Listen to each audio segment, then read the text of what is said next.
Assalamualaikum dan salam sejahtera. Nama saya Muhammad Zahid bin Bahrum, seorang penyelidik dari Universiti Malaysia Terengganu di bawah Fakulti Sains dan Sekitaran Marin. Pada hari ini, saya ingin menceritakan tentang sesuatu bahan kimia yang mampu memberi impak negatif kepada pertukaran jantina dalam ikan. Artikel di sebelah menyatakan bahawa ada beberapa bahan pencemar di sungai Malaysia yang mampu memberi impak negatif kepada ikan.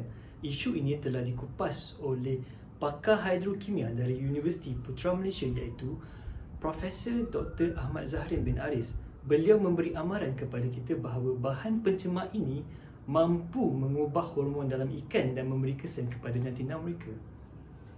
Sebelum saya kupas dengan lebih lanjut, saya ingin memperkenalkan rakan-rakan penyelidik UMT saya iaitu Dr. Nurul Nadia Muhammad Yusof, Dr. Wan Muhammad Afiq bin Muhammad Khalid dan Profesor Mada Dr. Marina binti Muhammad Arifin. Kami telah bersama-sama mengkaji bahan kimia ini dan hasil kajian kepada ini kami akan membentangkan dalam pertandingan sayembara poster kajian ini. Mengikut Pertubuhan Kesihatan Dunia WHO, bahan kimia pengganggu endokrin BKPE adalah bahan kimia yang mampu memberi kesan kepada sistem endokrin di dalam haiwan dan juga manusia.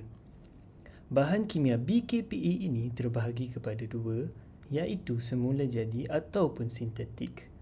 Di dalam kajian ini, kami telah mengkaji dua kandungan BKPE sintetik, iaitu 4-oktilfenol dan 4-nonylphenol dalam ikan di 3 buah sungai di Terengganu. Objektif kepada kajian ini adalah untuk mengukur kandungan BKPE dalam ikan dan menilai risiko terhadap manusia melalui permakanan. Ini adalah contoh struktur bahan kimia BKPE iaitu 4-oktilfenol dan 4-nonylphenol. Kawasan kajian kami terbahagi kepada 3 iaitu Sungai Terengganu, Sungai Kertih dan Sungai Kemaman. Di sebelah setiap peta kawasan kajian kami terdapat beberapa gambar yang diambil sewaktu pensampilan kami.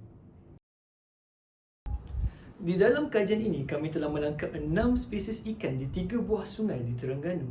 Sampel ikan ini telah ditangkap menggunakan pukat dan dibantu oleh para nelayan tempatan. Sampel ikan ini juga telah dikenal pasti melalui ciri-ciri fizikal dan juga cara pemakanan mereka.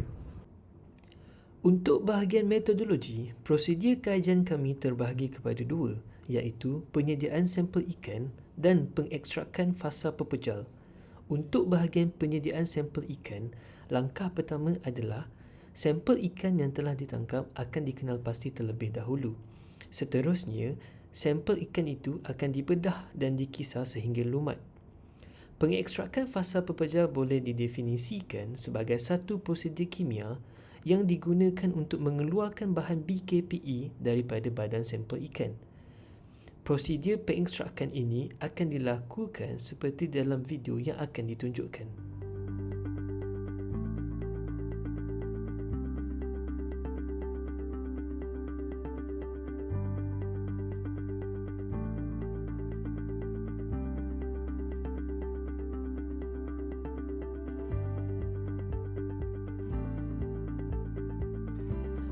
Sampel yang telah diekstrak akan dianalisis menggunakan kromatografi cecair berprestasi tinggi HPLC.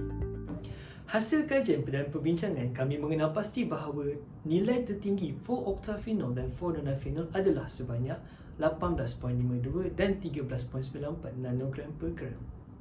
Nilai tertinggi kedua bahan kimia BKPE telah dikesan di dalam ikan duri yang ditangkap di Sungai Terengganu. Kepadatan penduduk merupakan salah satu faktor yang menyumbang kepada kuantiti air buangan yang banyak. Di kawasan tersebut mempunyai kepadatan penduduk sejumlah 402,000 dan pelbagai industri yang sangat pesat. Sumber BKPE datang daripada sisa kumbahan penduduk dan industri. Akhir sekali, penilaian risiko terhadap manusia melalui pengambilan ikan sebagai makanan harian dikira untuk memastikan keselamatan penduduk di Terengganu. Objektif penilaian risiko adalah untuk memastikan kandungan bahan kimia BKPE di dalam ikan adalah selamat untuk dimakan. Mengikut Agensi Perlindungan Alam Sekitar Amerika Syarikat 1989, Jika nilai penilaian risiko melebihi 1, ia akan memberi negatif impak kepada fizikal manusia untuk jangka masa yang lama. Penilaian risiko telah dikira untuk memastikan kandungan BKPE dalam ikan adalah selamat dan tidak bahaya kepada manusia. Mengikut kedua graf ini, hasil kiraan penilaian risiko kepada 4 nonylphenol dan 4 octylphenol adalah tidak melebihi 1. Ini bermaksud tiada impak negatif akan berlaku kepada manusia. Kesimpulannya, pengambilan ikan di 3 buah sungai di Terengganu adalah selamat untuk dimakan. Sekiranya anda ingin mengetahui lebih lanjut mengenai kerja-kerja penyelidikan kami, anda boleh mengimbas kod QR di sebelah saya. Sekian sahaja pembentangan saya pada hari ini. Terima kasih.